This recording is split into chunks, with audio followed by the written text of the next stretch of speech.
Selamat malam, salam sejahtera untuk kita semua.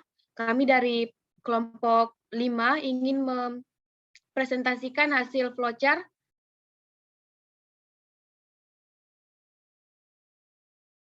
anggota kelompok dari kelompok 5. Yang pertama ada Despita Parialo, yaitu saya sendiri. Kemudian ada Nur Afita, kemudian ada Rahmawati, ada Wisudarni, dan ada Sevanya Gracela. Untuk mempersingkat waktu, langsung saja saya persilakan kepada Saudari Rahmawati untuk membacakan flowchart-nya.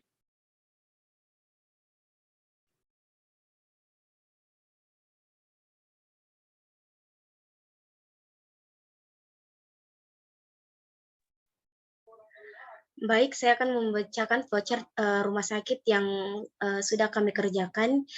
Di sini ada beberapa entitas, yaitu pertama entitas kepegawaian, entitas admin, entitas PMIK, entitas TPPRJ, entitas poli interna, entitas poli gigi, entitas poli umum, entitas rawat darurat, entitas TPPRI, entitas RI, entitas penunjang, entitas operasi, entitas ICU, entitas ruang jenazah, entitas apotik, dan entitas administrasi. Oke, yang pertama itu STAR, di mana STAR itu ada di entitas kepegawaian, lalu input data pegawai, lalu proses yang keluar yaitu data kepegawaian. Di entitas admin, username dan password, lalu input PMIK, lalu input TPPRJ, lalu input poli interna, lalu input poli umum, lalu input poli gigi, input rawat darurat, input TPPRI, input RI, input penunjang, input OK atau operasi, input ICU, input ruang jenazah, input apotik, dan input administrasi. Selanjutnya,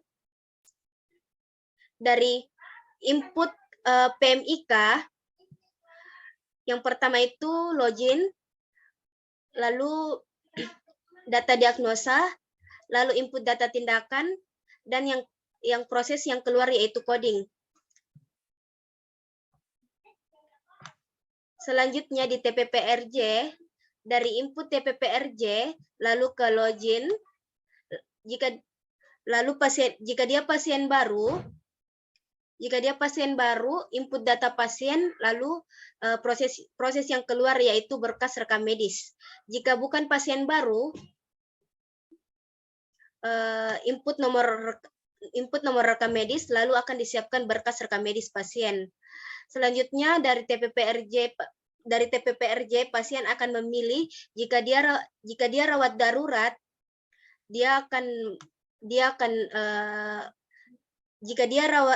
dia rawat darurat atau ya, dia akan input rawat darurat. Jika tidak, dia ke poli interna.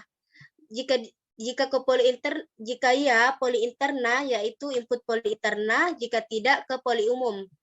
Jika poli umum ya, input poli umum. Jika tidak, poli gigi. Selanjutnya jika ingin ke poli gigi, langsung input poli gigi. Selanjutnya poli interna.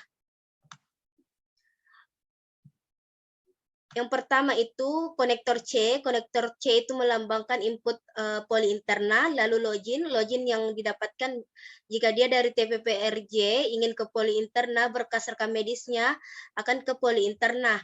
Lalu di poli interna login, setelah login input keluhan pasien, lalu prosesnya itu menentukan diagnosa dan tindakan. Lalu prosesnya akan mengeluarkan tindakan. Setelah dikeluarkan tindakan, jika ada pemeriksaan penunjang akan input pemeriksaan penunjang. Jika dia RI, dia akan input rawat inap. Jika tidak keduanya, antara pemeriksaan penunjang dan RI, akan diberi resep dan akan ke apotik. Selanjutnya poli gigi. Di poli gigi, konektor E itu input poli gigi, di mana input poli gigi itu yang pertama kita lakukan login, lalu input keluhan pasien, lalu menentukan diagnosa dan tindakan. Lalu tindakan, setelah memberi tindakan akan diberikan resep, lalu dibawa ke apotik. Selanjutnya poli umum, konektor D itu yaitu input poli umum, lalu login, lalu input keluhan pasien, lalu menentukan diagnosa dan tindakan, lalu tindakan jika ada pemeriksaan penunjang akan diinput pemeriksaan penunjang jika dia jika dia rawat inap akan ke input rawat inap. Jika tidak keduanya antara pemeriksaan penunjang dan rawat inap akan diberi resep lalu ke apotik. Selanjutnya rawat darurat. Konektor F ini adalah input rawat darurat, lalu login, lalu input keluhan pasien, lalu menentukan diagnosa dan tindakan, selanjutnya tindakan. Jika ada pemeriksaan penunjang, jika ada pemeriksaan penunjang akan input data pemeriksaan penunjang. Jika dia rawat inap akan input rawat inap. Jika tidak keduanya antara pemeriksaan penunjang dan rawat inap akan diberi resep, input resep, lalu ke apotik. Selanjutnya di TPP RI, konektor G itu melambangkan input TPP RI, lalu login, lalu nomor rekam medis, lalu berkas rekam medis, lalu ke rawat inap atau konektor H. Selanjutnya rawat inap. Di rawat inap, konektor H itu melambangkan rawat inap sendiri, input rawat inap, lalu login, lalu menginput keluhan pasien, lalu menentukan diagnosa dan tindakan. Jika ada pemeriksaan penunjang akan input pemeriksaan penunjang, jika tidak lanjut ke operasi. Jika ada operasi langsung input ruang operasi. Jika tidak keduanya antara pemeriksaan penunjang dan operasi akan masuk ke ruang perawatan. Di ruang perawatan jika pasiennya sembuh akan diberikan resep lalu ke apotik. Jika tidak kembali ke ruang perawatan. Selanjutnya penunjang. Konektor I itu melambangkan input penunjang, lalu login, lalu data lab, lalu data tindakan dan hasil lab. Hasil labnya ini di sini ada garis, di mana garis ini menandakan jika hasil labnya sudah keluar akan kembali ke ruang perawatan masing-masing atau poli masing-masing. Selanjutnya ruang operasi. Konektor J ini menandakan input ruang operasi. Selanjutnya login, selanjutnya data tindakan. Setelah data tindakan perawatan intensif jika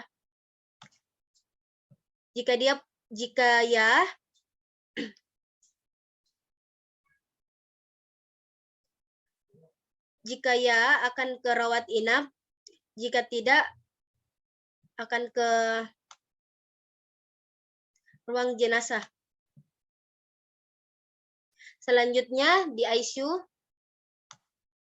konektor K itu menandakan input ICU, lalu login, data tindakan. Jika pasiennya meninggal, lanjut ke ruang jenazah, jika tidak kembali ke ruang rawat inap. Selanjutnya di ruang jenazah, konektor L itu menandakan input ruang jenazah, lalu login, lalu input data kematian, lalu proses yang keluar itu data kematian, dan dokumen yang keluar itu akte kematian. Lalu konektor N yang dibawa akte kematian itu ke administrasi. Selanjutnya apotik. Konektor M ini menandakan input apotik, lalu login, lalu data obat, input data obat. Proses yang keluar itu menerima resep, lalu menyiapkan obat, dan input data pemakaian obat. Dan konektor N itu administrasi. Selanjutnya entitas administrasi, di mana konektor N ini adalah input administrasi, lalu login, lalu input tarif pelayanan, lalu total dari dari pelayanan, lalu proses yang keluar yaitu bayar, dan selesai. Mungkin itu saja flowchart rumah sakit dari kelompok 5 yang bisa saya jelaskan, kurang lebihnya mohon dimaafkan. Kembali ke moderator. Baik, sekian dari hasil presentasi kelompok kami. Kurang dan lebihnya mohon dimaafkan. Saya ucapkan terima kasih.